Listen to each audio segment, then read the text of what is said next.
Guys, നമ്മൾ ഇന്ന് test ചെയ്ത് നോക്കാൻ പോകുന്നത് ഈ വീഡിയോയിൽ കണ്ടോ? കാണും, ഇട്ട് തരുമല്ലോ. കോക്കനട്ട് ഓയിൽ പ്ലസ് വിനാഗിരി മിക്സ് ചെയ്തിട്ട് നമ്മൾ ഈ വണ്ടിയിലൊക്കെയുള്ള സ്ക്രാച്ചിൽ തൂക്കുവാണെങ്കിൽ ആ സ്ക്രാച്ച് പോവോന്നാ പറയുന്നത്. അപ്പൊ നമുക്കിത് ടെസ്റ്റ് ചെയ്ത് നോക്കാം. ഇതിനു വേണ്ടി മാത്രമായിട്ട് ഒരു സ്കൂട്ടർ നമ്മൾ സ്ക്രാച്ച് ചെയ്ത് വെച്ചിട്ടുണ്ട്. നമുക്ക് അതിൽ പോയി നോക്കാം. അതെ അതെ, ഞങ്ങൾക്ക് ഭാവി മുൻകൂട്ടി കാണുന്ന ഒരു കഴിവുള്ളതുകൊണ്ട് ഞങ്ങൾ വർഷങ്ങൾക്ക് മുമ്പോട്ട് സ്കൂട്ടർ വരച്ച് ഈ അവസ്ഥയാക്കിയിട്ടുണ്ട്. ഇന്ന് നമ്മൾ ആ ഒരെല്ലാം മാറ്റും. ഇല്ലെങ്കിൽ സീമയുടെ മോദിട്ട് ഞാൻ വരയ്ക്കും. ഇതിൽ ഒരേ ഉറപ്പായി. ക്യാമറ എടുത്തോട്ട് വാ. അമീബ പോലെ ഇരിക്കുന്നു. ഓയിലും വിനാഗിരി കൂടെ മിക്സ് ചെയ്തിട്ട് നോക്കി. ഒന്നും മണപ്പിച്ചു നല്ല മണം. കൊള്ളാം. ടേസ്റ്റ് എന്തുവാ നോക്കട്ടെ. എന്തൊക്കെയാണ് ഈശ്വര വിരോധങ്ങള്. ചേക്കത്തൊക്കെ പോയാ ഓക്കെ. അപ്പൊ നമുക്ക് എന്റെ വണ്ടി എവിടെ വരക്കണം നീ പറ. ഇഷ്ടം പോലെ നമുക്കൊരു ബക്കറ്റിൽ ഇച്ചിരി വിനാഗിരി വെളിച്ചെണ്ണ കൂടെ ഒഴിച്ചാലോ? ഗായ്സ്, എന്റെ വണ്ടിയുടെ തിരുനെറ്റിയിൽ തന്നെ ലക്ഷണമൊത്ത കുറച്ച് പാടുകളുണ്ട്.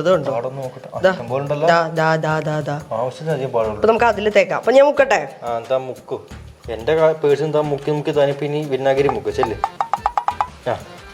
ഒരയ്ക്ക് വന്നേ. മോളിൽ നെറ്റിക്ക് സംഭവം ഒഴിച്ചു. ശരിയാണല്ലോ. പോയോ? ഇത് നോക്കടാ. ഇച്ചിരി കൂടെ ഉള്ളടത്ത് നമുക്ക് ട്രൈ ചെയ്യാം. ഒരു മിനിറ്റ് നോക്കട്ടെ. വേറെ കുറച്ച് സ്ക്രാച്ചും കൂടെ നമുക്ക് കണ്ടുപിടിക്കാം. ഈ വണ്ടി പുതിയതായിട്ട് മേടിച്ച് കഴിഞ്ഞ് മൂന്നാം പക്കം ഈ വണ്ടി തന്നെ ഉരുട്ടിയിട്ട് അപ്പൊ ഈ വണ്ടി എന്നെ ഉരുട്ടിയിട്ടല്ലേ?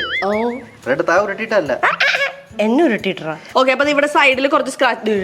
ഒരു ജമട്ട സാധനം. ഇതെന്തോ തെങ്ങിന്റെ ഓല പോലത്തെ ഡിസൈൻ ആണല്ലോ.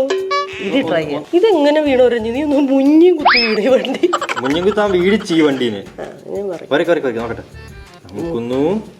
വരക്കുന്നു. അത് ആ വലിയ ഓല ഇപ്പൊ മാറി. ഇപ്പൊ ചെറിയൊരു എന്താ പറഞ്ഞ കൊതുമ്പിന്റെ അറ്റം പോലായി. കൊതുമ്പ് കുഞ്ഞു കുഞ്ഞു സ്ക്രാച്ചുകളൊക്കെ പോകുന്നുണ്ട് കേട്ടോ. ഈസിയായിട്ട് മാറിയില്ലത്. നിങ്ങളൊക്കെ ഇത് ട്രൈ ചെയ്യുന്നുണ്ടെങ്കിൽ ഏതെങ്കിലും ചെറിയ പാടുകളെല്ലാം ട്രൈ ചെയ്യട്ടോ. കുഞ്ഞു കുഞ്ഞു പാടുകളുള്ളതിലൊക്കെ മാത്രം വരച്ചു നോക്കുക. കാരണം ഞങ്ങൾ ഇത് ചെയ്തിട്ട് ഇതിന്റെ മൂന്നാം പക്കം ഇത് ഇനി പൊങ്ങി വരുമെന്ന് ഞങ്ങൾക്ക് അറിയത്തില്ല. ഈ പാടൊക്കെ ചിലപ്പോ വല്ല പാണ്ടു പിടിച്ച പോലെ ആയാലോ. പിന്നെ നിങ്ങളുടെ മുഖത്ത് ഇതുപോലത്തെ കറുത്ത പാടുകൾ ഒക്കെ ഉണ്ടെങ്കിൽ അത് വരച്ചെങ്കിലും മാറിയാല. ഇതിനൊക്കെ ഒരു ഐഡിയ വരുന്നുണ്ട്. ഓടിക്ക് ഞാൻ ആ നോമ്പ കണ്ടറിയാം. അങ്ങനെ സംഭവം ഉണ്ടല്ലോ. അപ്പൊ എന്തായാലും ഗായ്സ്, ഈ എക്സ്പെരിമെന്റ് സക്സസ് ആണ് ഗായ്സ്. പിന്നെ ഡ്രസ്സിന്റെ കാര്യം നിങ്ങൾ ചോദിക്കും. അതുകൊണ്ട് ഞാനിവിടെ താഴെ ടാഗ് ചെയ്ത് കൊടുത്തിട്ടുണ്ട്. ഇത് സ്ലീവ് ഉള്ളത് അവൈലബിൾ ആണ്. അപ്പൊ അടുത്ത എക്സ്പെരിമെന്റ് ആയിട്ട് വരുന്നവരെ ബൈ.